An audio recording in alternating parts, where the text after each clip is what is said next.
When I got that call from Morris at Secure Vault Storage telling me someone had tried to cut the lock on my unit with bolt cutters, I knew everything was about to hit the fan. The guy Morris described matched my son-in-law, Christopher Wade, perfectly. Tall, dark hair, mid-30s, and mad as hell in that particular way that screams desperation. I'm Maxwell Sterling, 60 years old, and I've been living in Los Angeles my whole adult life. Been here long enough to see people reinvent themselves constantly, which is something I learned the hard way when my daughter Catherine married Christopher 3 years ago. That storage unit downtown, it's been my secret weapon ever since. Let me back up and tell you how this whole mess started, because what happened at that storage place was just the final act of a much longer story. Catherine is 31 now, smart as a whip, with a heart that sees good in people even when she shouldn't. When she brought Christopher home for the first time, I knew something was off within 15 minutes. Nothing obvious, mind you. Guy was handsome, well-dressed, asked all the right questions about my house, my work, my life. But there was something calculating in his eyes when he looked at her, like she was something he'd already bought and paid for, not someone he was falling in love with. My wife Elizabeth died 12 years ago, and before she passed, she made me promise something that didn't make sense at the time. Protect Catherine with documents, not words, she'd written in one of those letters I found after her funeral. Protect her from people who use love as a weapon. Back then, I thought she was just being overly cautious. Now I know she saw something I didn't. That first Sunday dinner, when Christopher came over, he asked about everything. How long I'd owned the house, what my portfolio looked like, whether I had good life insurance. He made it sound casual, but I've been around the block enough times to know when someone's taking inventory of my assets. The insurance question really got my attention. Everyone should have solid coverage, he said, smiling at Catherine. You never know what life throws at you. Catherine squeezed his hand, totally missing what was really going on. To her, this was just her new boyfriend getting to know her dad. She had no clue he was mapping out territory he'd already decided to claim. After they left that night, I sat in my study with a glass of whiskey and Elizabeth's photo staring down at me from the shelf. She would have spotted what I was seeing immediately. That instant red flag. I made a decision that night that would shape the next 3 years of my life. I wasn't going to say anything to Catherine yet. She wouldn't believe me anyway, not after just one dinner. Instead, I was going to watch, listen, and write down everything I saw. I pulled out this old leather journal Elizabeth had given me years back and wrote my first entry. First meeting with Christopher Wade. Asked way too many questions about money. Catherine completely hooked. For the next 6 months, I filled that journal with stuff I was noticing. How Christopher would steer every conversation toward my finances. The way he'd subtly talk Catherine out of visiting me as often. Little things that by themselves seemed harmless, but when you put them together, they painted a picture I didn't like. Here's what really got to me. About 6 months into their marriage, Catherine called me sounding different, confused, hurt. Dad, Christopher thinks I should know more about the family finances. He says it's weird that I don't know anything about your money. This was Christopher's move, see? Making Catherine question me without having to say anything directly accusatory himself. Smart guy, I'll give him that. A week later, she called again, this time really upset. Christopher had told her that Patrick Morrison, my oldest friend for 33 years, had feelings for her and was trying to wreck their marriage. Complete lie, but Catherine was starting to buy it. I watched Christopher cut my daughter off from everyone who might protect her. First came the isolation, then the money control. Within a year, Christopher was handling Catherine's entire paycheck. She couldn't buy a cup of coffee without him knowing about it. When she asked why, he'd call it building transparency for their future together. Sounded romantic when he said it, but I knew better. The bruises started showing up in year 2, first on her arm. I fell, she told me. Then her hip bumped into a car door. Each time she had an explanation that sounded more ridiculous than the last. But Catherine delivered these stories like she'd practiced them, like someone had coached her on what to say. Every single week, I'd drive to that storage unit and add more to my journal.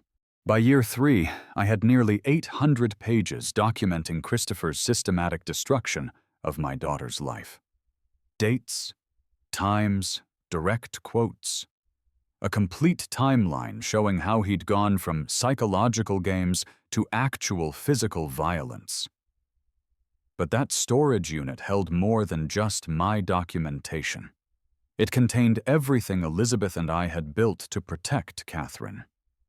Legal stuff she didn't even know existed. A prenuptial agreement she'd signed at her mother's request right before the wedding. Trust documents that made all our assets completely untouchable by any spouse. Life insurance policies worth $750,000 that would go straight to the trust, not to Catherine directly where Christopher could get his hands on it.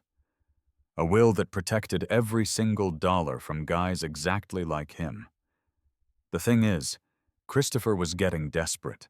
He'd been patient for 3 years, playing the long game, but he could feel time running out. That's when Patrick called me with news that changed everything. "Maxwell," he said, and I could hear the fear in his voice.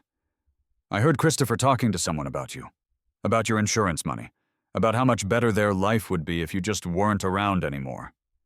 I believed Patrick immediately. Guy's not dramatic, never has been. And suddenly, all those years of writing in that journal made perfect sense.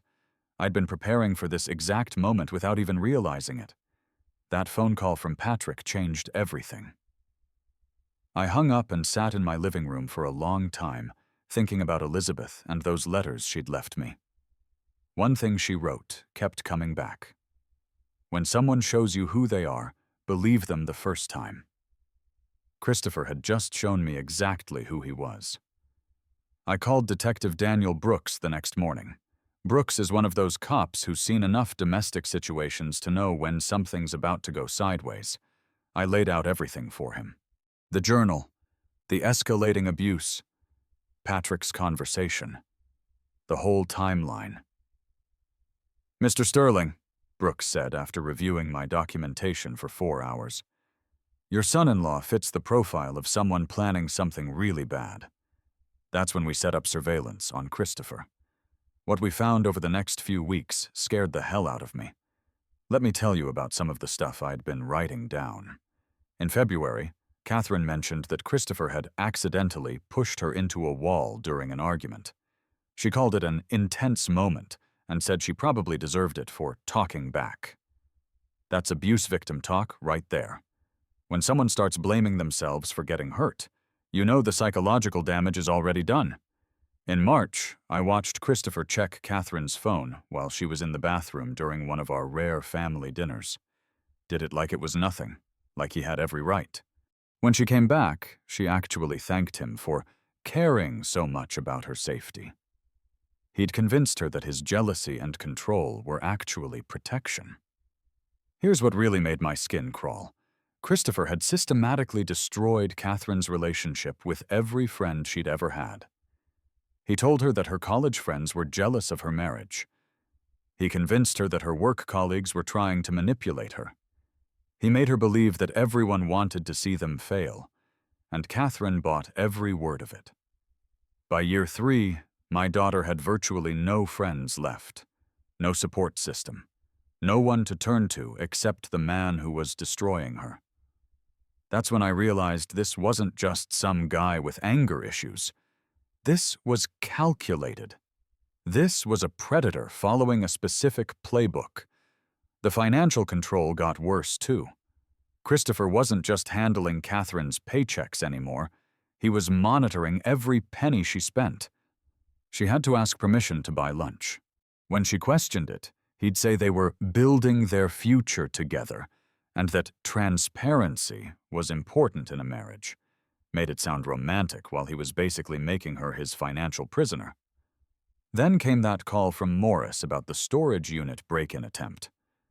"Mr. Sterling, This guy knew exactly where he was going, Morris told me. Didn't wander around looking for units. Went straight to 247 with those bolt cutters. When I stopped him, he got real aggressive.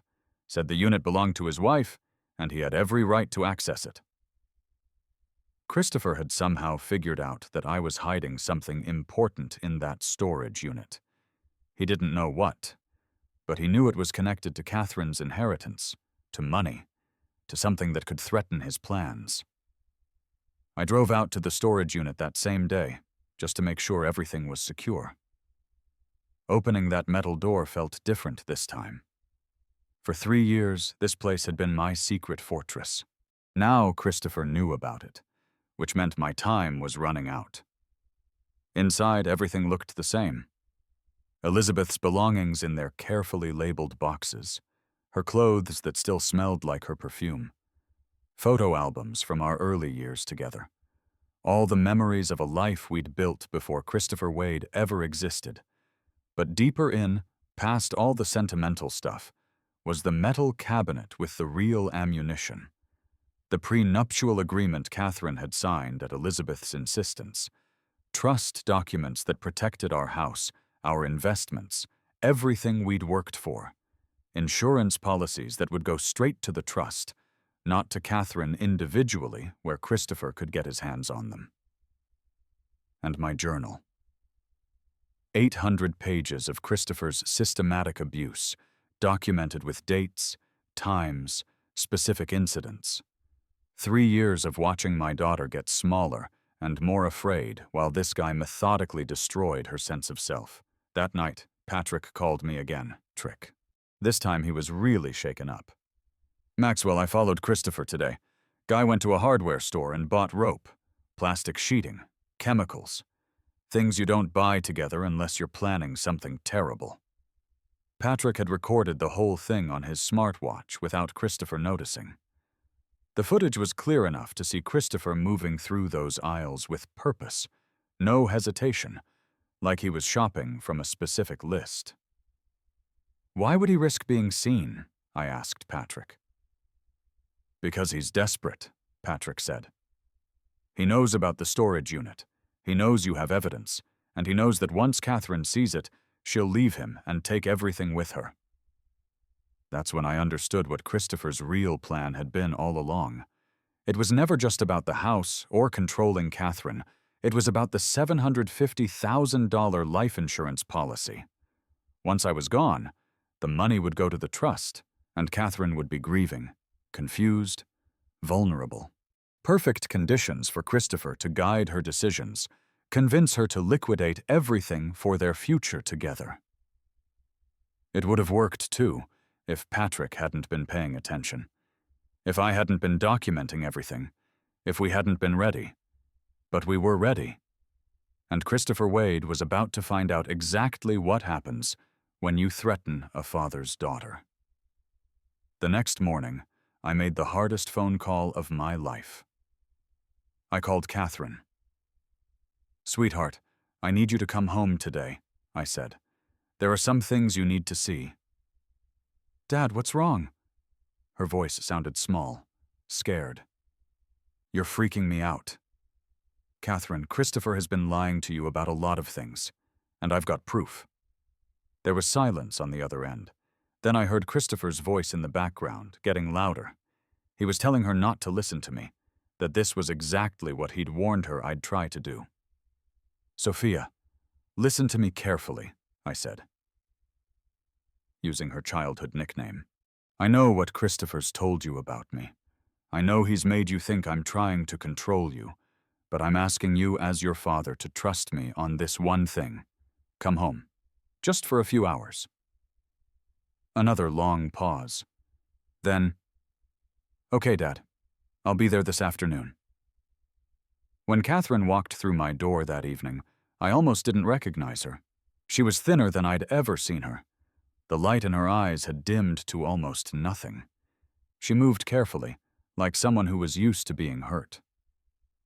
"Hi, Dad," she said quietly. "Hi, sweetheart," I said, and pulled her into a hug. She was stiff at first, uncertain, but then she melted into me, and I felt something break open in my chest. Patrick arrived 20 minutes later, then my lawyer, Timothy Fletcher. In my living room, surrounded by people who actually loved her, Catherine finally heard the whole truth. I pulled out that leather journal and opened it to the first page. June 15th, 2021, I read aloud.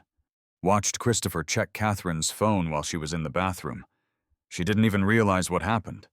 When she came back, she thanked him for caring so much about her safety. Catherine's face went pale.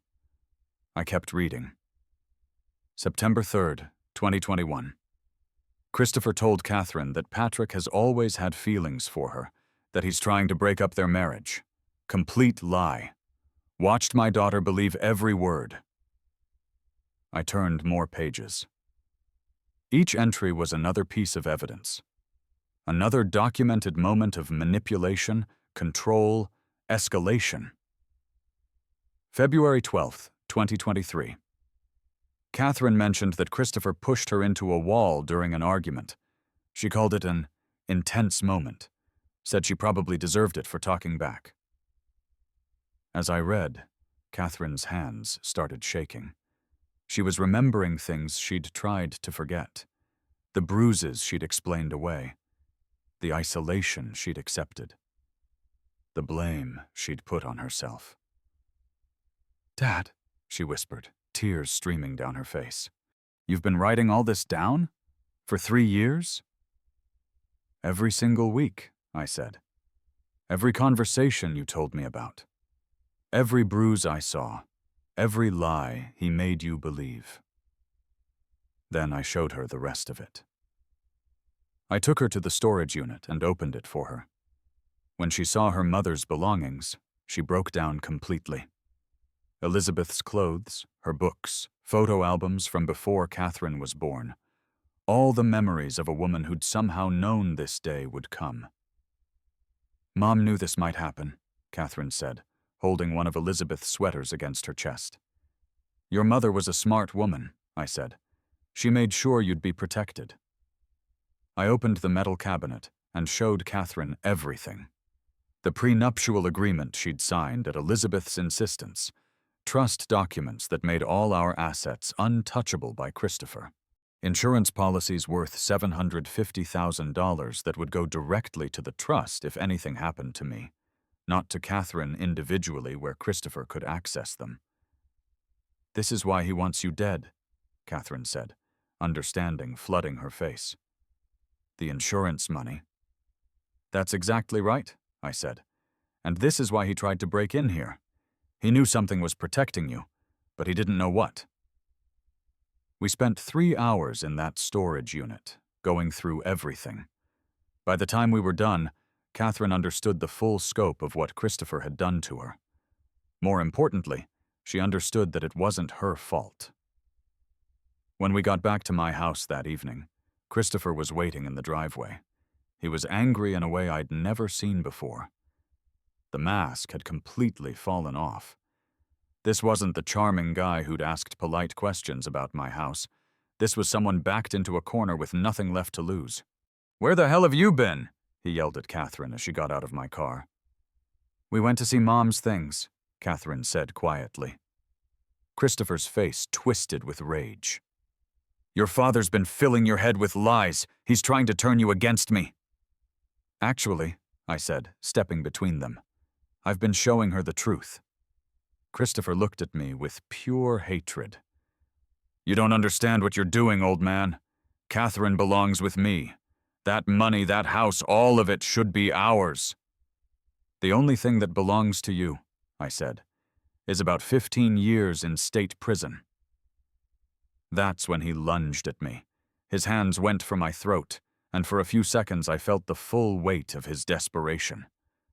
Guy was trying to kill me right there in my own driveway, but Patrick had been watching from inside the house.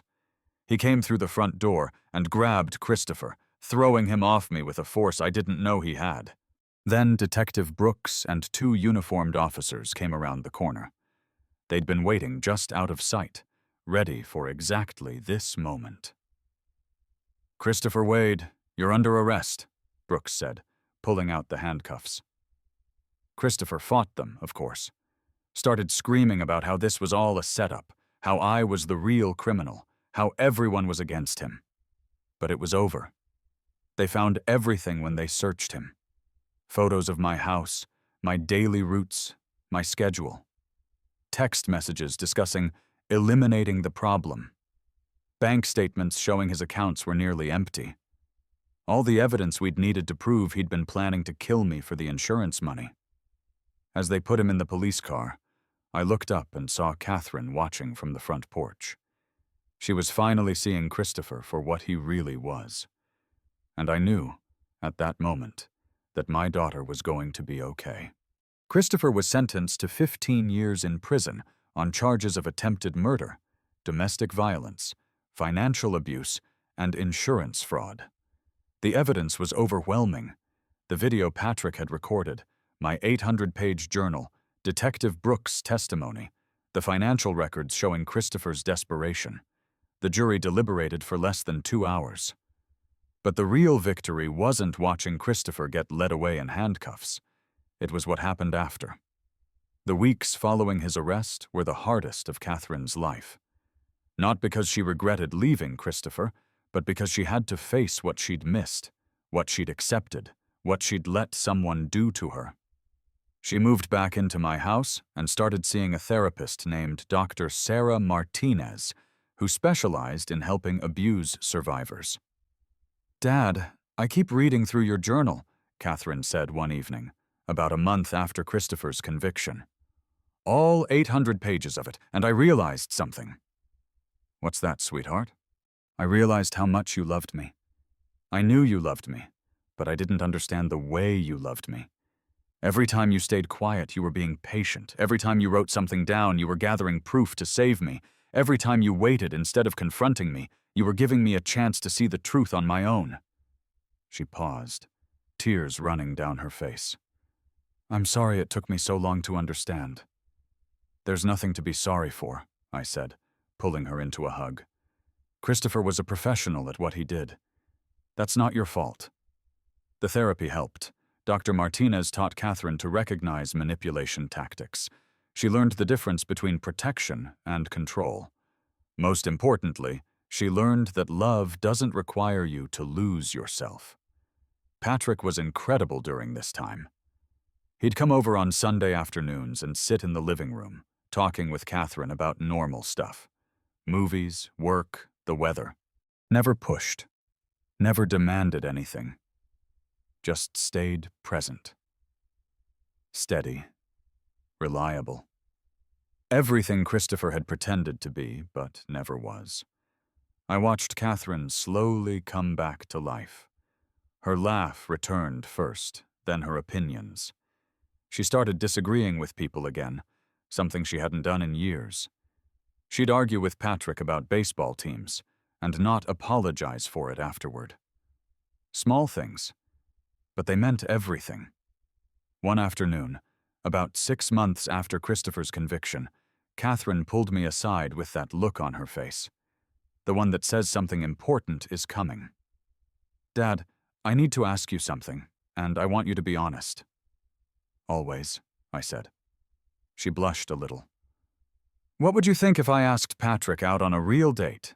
Not as friends, as something more?" I smiled because I could see the difference in her. With Christopher, Catherine had been constantly worried, always checking his mood before she spoke or laughed. With Patrick, she was relaxed. She made jokes. She challenged him when she disagreed. She was herself again. "Sweetheart," I said, "I think that would be the best thing that could happen. Patrick's loved you for a long time, but he waited. He waited until you were ready to choose freely, without fear, without someone else controlling the decision. That's what real love looks like." That evening, Catherine called Patrick. I could hear her voice from the kitchen, nervous but hopeful, alive in a way she hadn't been in years. When Patrick arrived an hour later to pick her up, I watched them drive away together and felt something settle inside me that had been restless for 3 years. About 8 months later, We went back to the storage unit together, one last time. Catherine wanted to sort through her mother's belongings, decide what to keep, what to donate, what to bring home. We spent that afternoon going through Elizabeth's things. Some went to charity. Some came home with us. Her favorite books, her jewelry, photo albums from when Catherine was little. The storage unit, once a fortress of secrets, became just what it was supposed to be. A place for memories. "Dad, what about your journal?" Catherine asked, holding that thick leather book carefully. "It's yours if you want it," I said. "So you'll always remember how strong you really are." Catherine took the journal and held it against her chest. "I'm going to keep it. Not to remember the bad stuff, but to remember that someone loved me enough to document every single day of my pain until I was ready to see the truth." As we loaded the last box into my car, Catherine asked me something I'd been waiting to hear. "Dad, why didn't you just tell me? Why did you wait 3 years to show me the evidence?" "Because Christopher had already convinced you that I was the enemy," I said honestly. "If I'd confronted you with that documentation, you would have thought I was trying to manipulate you. You would have run straight back to him." "But I was suffering," Catherine said, and there was old pain in her voice. "I know," I said, "and that killed me every single day. But the only way to save you was to wait for the moment when you could see the truth and choose freedom for yourself." Today, Catherine and Patrick are planning their wedding. A real wedding this time, based on choice instead of manipulation. Patrick proposed 8 months ago, and Catherine said yes without hesitation, without fear, without asking anyone else's permission first. They're taking it slow, building something solid. Catherine still sees Dr. Martinez regularly. She's learned to trust her own instincts again, to speak up when something doesn't feel right, to ask for what she needs without apologizing. Elizabeth would be proud. Not because of how the story ended, but because of how we survived it. You know what I learned from all this? The greatest gift a father can give his daughter isn't protection from pain. It's the wisdom to survive it and the strength to choose real love when it comes along. That storage unit taught me something I never expected. Sometimes the strongest thing you can do as a man is prepare quietly for a storm you hope will never come, and trust that your children will find their way home when they're ready. Because in the end, love isn't about being right or being heard. It's about being there when the truth finally sets them free.